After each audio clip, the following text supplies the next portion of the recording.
Assalamualaikum warahmatullahi wabarakatuh, teman-teman semua yang berbahagia. Alhamdulillah kita berjumpa kembali, dan insya Allah kali ini kita akan kembali berlatih mengerjakan pelatihan soal PTS.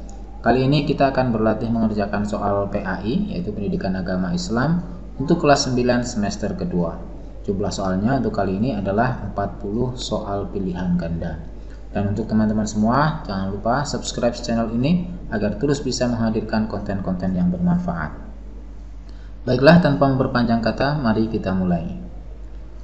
Pilihlah salah satu jawaban yang paling tepat pada pilihan A, B, C, atau D di bawah ini. Nomor 1. Hamzah telah berusaha sungguh-sungguh agar cita-citanya masuk ke fakultas kedokteran dapat tercapai. Namun belum berhasil. Ia tetap tegar menghadapi kegagalannya karena ia yakin bahwa di balik semua itu ada hikmah yang lebih baik. Sikap Hamzah tersebut mencerminkan seorang yang beriman kepada A. Malaikat, B. Kitab, C. Qada dan Qadar, D. Hari Kiamat. Jawabannya adalah yang C, ya, Qada dan Qadar atau takdir, ya. Oke, baik. Nomor 2. Salah satu ciri sikap orang yang beriman kepada qada Allah Subhanahu wa taala dalam kehidupan sehari-hari adalah A. Sering merasa pesimis, B. Kadang merasa gelisah, C. Senantiasa merasa senang, D. Senantiasa berbaik sangka kepada Allah. Ya, ini kepada Allah, ya. Jawabannya adalah yang D, ya, senantiasa berbaik sangka kepada Allah. Nomor 3. Perhatikan potongan ayat berikut ini. Innallaha la yughayyiru ma biqaumin hatta yughayyiru ma bi anfusihim. Arti dari potongan surat Ar-Ra'd ayat 11 tersebut adalah sesungguhnya Allah tidak akan mengubah keadaan suatu kaum sebelum mereka A. Mengubah keadaan diri mereka sendiri, B. Meneguhkan keimanan kepada Allah, C. Mengendalikan hawa nafsu mereka, D. Menerima takdirnya dengan ikhlas. Jawabannya adalah yang A, ya, mengubah keadaan diri mereka sendiri. Nomor 4. Sejak kecil Zahra bercita-cita ingin menjadi seorang guru. Ia berusaha untuk menggapai cita-citanya dengan belajar sungguh-sungguh. Ia juga tidak lupa untuk selalu berdoa dan bertawakal kepada Allah Subhanahu wa taala. Oleh karena kesungguhannya tersebut, Zahra sukses meraih cita-citanya dan menjadi guru di sebuah madrasah. Takdir yang dialami oleh Zahra merupakan contoh adanya takdir A. Mubrom, B. Mu'allaq, C. Muyassar, D. Mubah. Jawabannya adalah yang B, ya, takdir mu'allaq. Takdir yang bisa diubah dengan usaha atau ikhtiar. Baik. Kemudian nomor 5. Gambar manakah yang menunjukkan takdir mu'allaq? Yang A, ini orang meninggal, B, ini bencana alam, kemudian yang C, ini mendapat prestasi, kemudian yang D, ini hari kiamat. Jawabannya adalah yang menunjukkan takdir mu'allaq adalah yang C, ya, mendapatkan prestasi. Kemudian nomor 6, mewujudkan perwujudan kehendak Allah Subhanahu wa taala terhadap semua makhluknya dalam ukuran dan bentuk-bentuk tertentu sesuai irodahnya disebut A. Qada, B. Nasib, C. Tawakal, D. Qadar. Jawabannya adalah yang D, ya, Qadar. Kemudian nomor 7. Ketentuan Allah yang mengikut sertakan peran manusia melalui usaha dan ikhtiarnya adalah pengertian dari A. Takdir mubrom, B. Takdir mutlak, C. Takdir mu'allaq, D. Takdir ilahi. Jawabannya adalah yang C, ya, takdir mu'allaq, yaitu di situ ada usaha dan ikhtiar dari manusia. Kemudian nomor 8. Jodoh dan rezeki telah ditentukan oleh Allah Subhanahu wa taala. Namun demikian kita tidak boleh hanya berdiam diri saja. Maka untuk mendapatkannya diperlukan A. Ikhtiar, B. Tawakal, C. Ilmu, D. Iman. Jawabannya adalah yang A, ya, ikhtiar. Nomor 9. Apabila telah datang ajal mereka, maka mereka tidak dapat mengundurkannya barang sesaat pun, dan tidak pula mendahulukannya. Maksud dari ayat tersebut adalah titik-titik. A. Kematian tidak dapat diundur dan dimajukan. B. Kematian seseorang telah diketahui. C. Ajal manusia dapat diminta. D. Ajal manusia dapat dimajukan. Jawabannya adalah yang A ya, kematian tidak dapat diundur dan dimajukan. Nomor 10. Perilaku yang tidak benar ketika menerima musibah adalah titik-titik. A. Sabar dalam menerima musibah. B. Rela menerima yang sudah terjadi. C. Menganggap Allah sudah membenci kita. D. Berusaha memperbaiki nasib. Yang tidak benar adalah yang C ya, menganggap Allah sudah membenci kita. Nomor 11. Sikap saling menghargai dan menghormati perbedaan dengan orang lain, yaitu perbedaan pendapat, agama, suku, dan bahasa adalah pengertian dari titik-titik. A. Simpati. B. Toleransi. C. Rukun. D. Hormat. Saling menghormati perbedaan dengan orang lain. Jawabannya adalah yang B ya, toleransi. Nomor 12. Berikut ini contoh dari sikap toleransi dalam kehidupan sehari-hari adalah A. Membunyikan petasan dengan keras. B. Tidak mau menerima pendapat orang lain. C. Membuat keributan di kelas saat pembelajaran sedang berlangsung. D. Tidak mengejek teman yang berbeda suku dan agama. Contohnya adalah jawabannya yang D ya, tidak mengejek teman yang berbeda suku dan agama. Oke, nomor 13.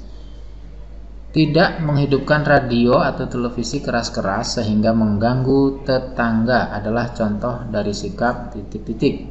A. Simpati. B. Toleransi. C. Rukun. D. Berbaik sangka.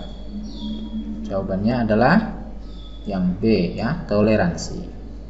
Nomor 14. Seorang mukmin hendaknya menghargai perbedaan dengan mukmin lain, sebab sesama mukmin bagaikan A. Saudara. B. Musuh.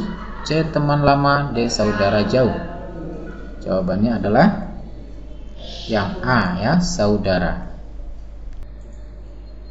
Oke, baik. Nomor 15. Yang merupakan contoh toleransi di sekolah adalah titik-titik. A. Menghargai pendapat saudara. B. Tetap mengikuti kerja bakti di kampung walaupun tidak sependapat. C. Memberi kebebasan kepada teman saat pemilihan ketua OSIS. D. Membiarkan teman beragama lain untuk melaksanakan ibadah. Oke, jawabannya adalah yang D ya, membiarkan teman yang beragama lain untuk melaksanakan ibadah. Nomor 16. Sikap bijaksana yang dilakukan pemimpin musyawarah jika ada pendapat yang setuju dan tidak setuju adalah titik-titik. A. Menampung pendapat yang setuju. B. Menampung pendapat yang tidak setuju. C. Menolak pendapat yang tidak setuju. D. Menampung pendapat yang setuju dan tidak setuju. Jawabannya adalah yang D ya, menampung pendapat yang setuju maupun yang tidak setuju. Nomor 17. Penerapan toleransi dalam masyarakat yang beragam, baik agama, kebudayaan, dan bahasa akan menimbulkan titik-titik. A. Perselisihan antar anggota masyarakat. B. Ketentraman dan kerukunan. C. Kekacauan dan ketidaktentraman dalam kehidupan.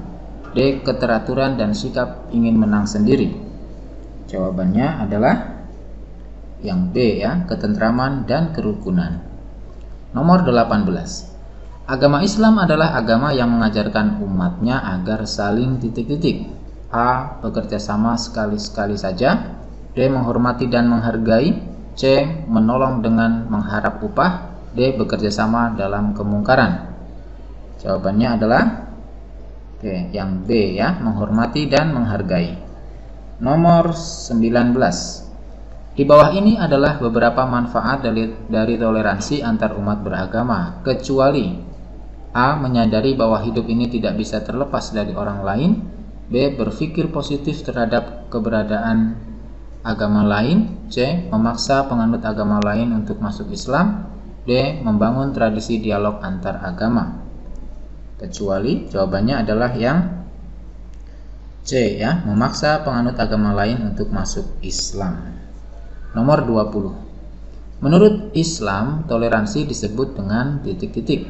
A. Tasamuh. B. Tayamum, D. Tolerare, D. Toleransi.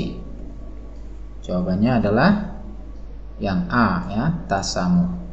Nomor 21. Segala ketentuan atau keputusan Allah sejak zaman azali disebut titik-titik. A. Qada, B. Qadar, C. Takdir, D. Sunnatullah. Jawabannya adalah yang A ya, Qada. Baik, nomor 22. Bagi setiap mukmin harus beriman kepada qada dan qadar. Beriman kepada qada dan qadar merupakan rukun iman yang ke titik-titik. A3, B4, C5, D6. Jawabannya adalah yang D ya, rukun iman yang ke-6. Nomor 23. Ketentuan-ketentuan bagi manusia sebelum diciptakan telah ditulis dalam lembaran yang disebut A. Buku amal, D. Buku putusan, D. Lauhul mahfuz, D. Lauh kutub. Jawabannya adalah yang C ya, Lauhul mahfuz. Nomor 24. Alif memiliki cita-cita ingin menjadi juara 1 pada lomba Olimpiade Matematika tingkat nasional. Untuk mewujudkannya ia giat berlatih. Akhirnya Alif berhasil menjadi juara 1 pada lomba Olimpiade Matematika tingkat nasional. Nah, perilaku Alif merupakan contoh titik-titik. A. Takdir mu'alaq, B. Takdir mubrom, C. Tawakal, D. Syukur.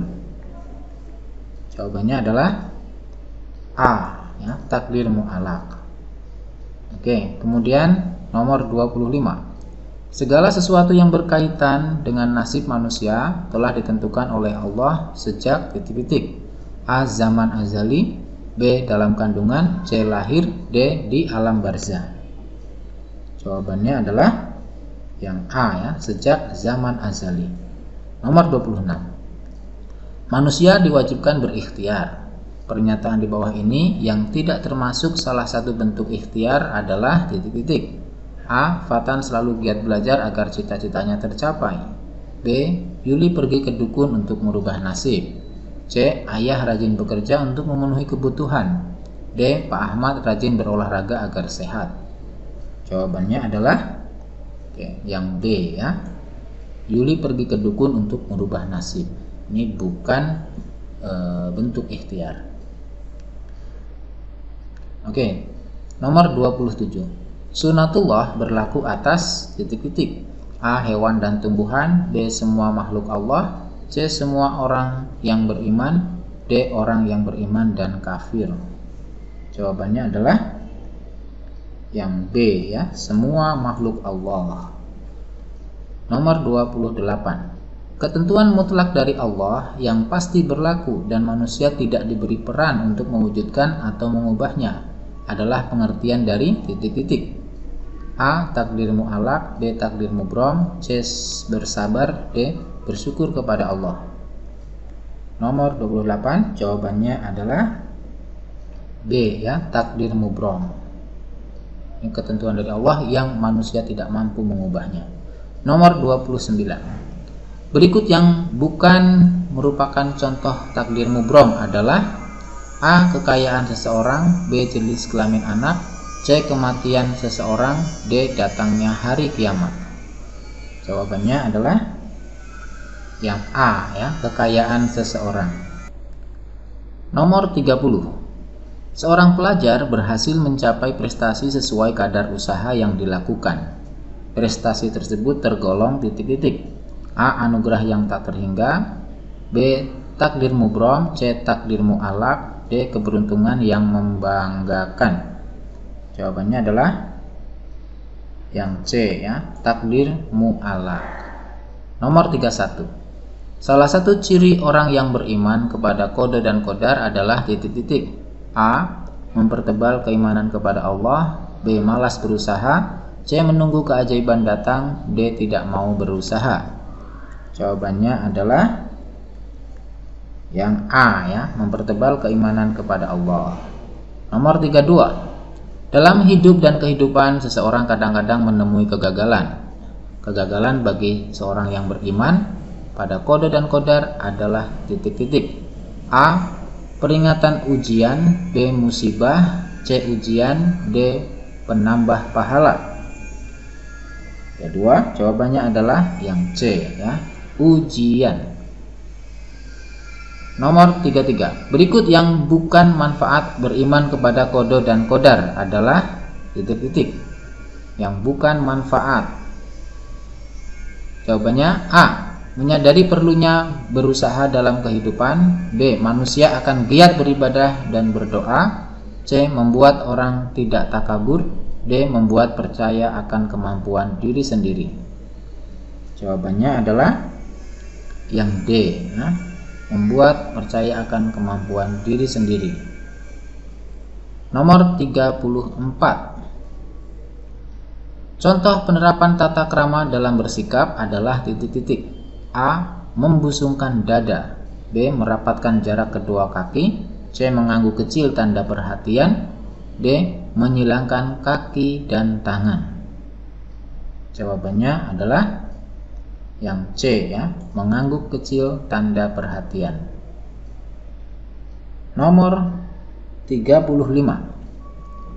Contoh penerapan tata krama dalam berkomunikasi lisan adalah A. Memperhatikan dan mengarahkan pandangan kepada lawan bicara dengan sopan. B. Mengeraskan volume suara dan memandang tajam lawan bicara agar tampak tegas. C. Mendominasi pembicaraan agar berwibawa di depan lawan bicara. D. Memilih kata-kata yang agak berbelit-belit untuk menguji kecerdasan lawan bicara. Jawabannya adalah yang A ya, memperhatikan dan mengarahkan pandangan kepada lawan bicara dengan sopan. 36. Berikut perbuatan yang tidak mencerminkan bertata krama adalah A. Sopan dalam menyapa teman di media sosial. B. Santun dalam berbicara kepada orang tua di rumah. C. Berpakaian sesuai syariat Islam. D. Berbicara dengan keras kepada orang tua. Jawabannya adalah yang D ya, berbicara dengan keras kepada orang tua. Nomor 37. Contoh penerapan tata krama dalam bersikap adalah titik-titik. A. Mengangguk kecil tanda perhatian. B. Membusungkan bahu atau dada. C. Menyilangkan kaki dan tangan. D. Merapatkan jarak kedua kaki. Jawabannya adalah yang A ya, mengangguk kecil tanda perhatian. Nomor 38. Perhatikan pernyataan di bawah ini.